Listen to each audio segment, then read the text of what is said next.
Now, let's talk about Pakistan's atrocities and rampant terror activities that have been exposed yet again. At the time when Pakistan's fate was being decided by the Financial Action Task Force, a group of terrorists ambushed a vehicle carrying women aid workers from an NGO in the northwestern Pakistani district of North Waziristan. This attack has once again raised the concerns regarding the vulnerable situation of women in Pakistan's tribal areas, especially those who dare to transgress orthodox social system and pursue their dreams. 4 women social workers who ran empowerment workshops for women in Pakistan were gunned down by terrorists in a targeted attack in North Waziristan, signaling the deep presence of terror groups in the region. That was once a stronghold of the Taliban terrorists. There was no immediate claim of responsibility for the ambush, but the shooting fits a pattern of attacks against aid workers across the country, particularly females. This brutal assault led to an outcry on social media, with rights activists condemning the incident and accusing Pakistan's Prime Minister Imran Khan of allowing the Taliban to reorganize in an area that has history of violence and targeted killings.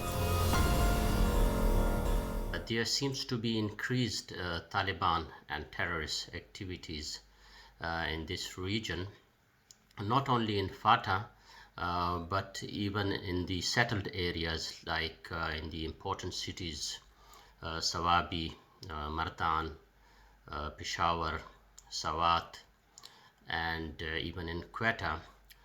There seems to be Taliban activities.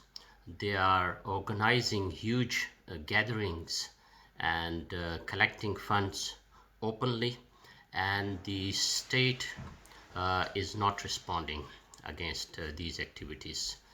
It seems that either the state is responsible for it or there is no state in Pakistan. These violent extremist groups follow a hardline interpretation of Islam that has taken a toll on the lives of educated and empowered women. Any woman who dare to break the rules of this existing orthodox system meets a similar horrific fate. In 2012, the Pakistani Taliban shot and critically wounded Malala Yousafzai for advocating girls' education in a similar manner.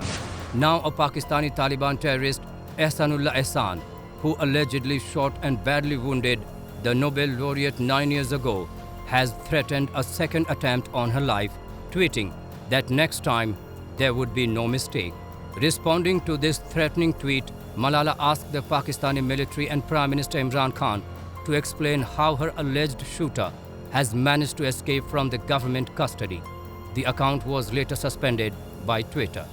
In an immediate response to avoid humiliation, Pakistan government declared it as a fake account.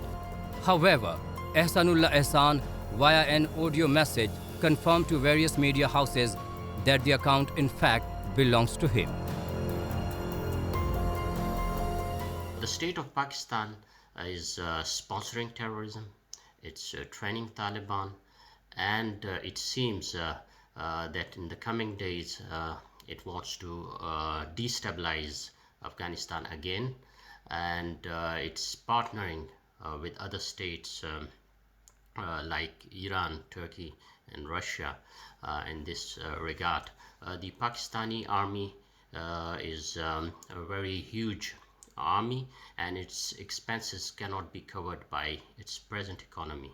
So in that context, it wants to conquer other countries or create instability in the region so that it can earn dollars from the international community, as it has done in the so-called war on terror in the last 20 years, in which they didn't kill Taliban and the terrorist groups, but they supported them to earn dollars from the international community, and instead they killed innocent civilians. Thousands of Pashtuns, Baloch, and Sindhis were forcibly disappeared, extrajudicially killed, and tortured.